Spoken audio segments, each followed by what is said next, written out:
प्राकृतिक सौंदर्य।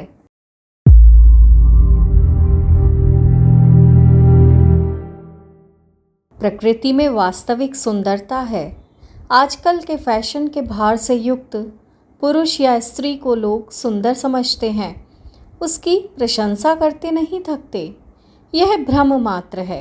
वास्तविक सौंदर्य तो पूर्ण रूप से सुविकसित, परिपुष्ट और स्वस्थ शरीर में है।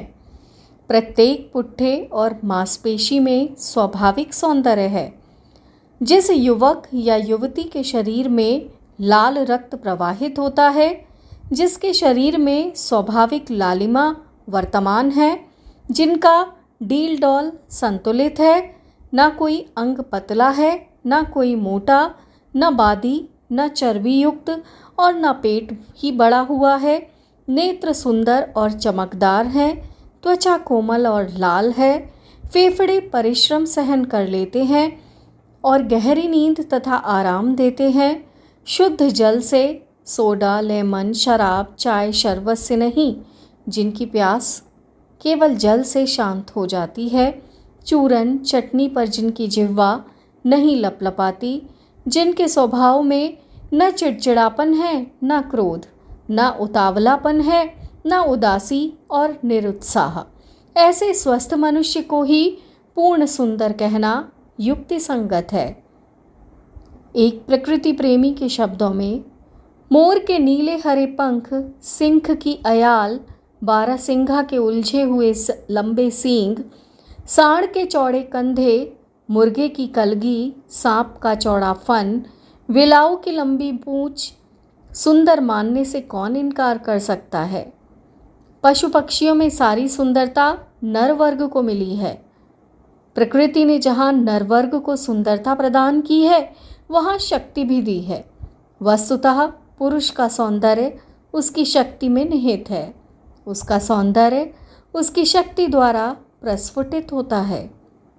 पुरुष हो या स्त्री, यदि वह पूर्ण रूप से स्वस्थ और सुंदर बना रहना चाहते हैं, कुरूप से सुरूप होना चाहते हैं, तो उसे प्रकृति का आश्रय ग्रहण करना होगा, प्रकृति के नियमों का पालन करना होगा। व्यायाम और प्राकृतिक भोजन के द्वारा शरीर की प्रत्येक मांसपेशी को संतुलित रूप में विकसित करना होगा, शक्ति का अर्जन करना होगा, तभी हम सुंदर बन सकेंगे। प्रकृति में ही वास्तविक सुंदरता विद्यमान है। चेहरे पर लाल रंग, पाउडर, क्रीम पोतने से क्या लाभ? वह तो पानी से धुल जाएगा।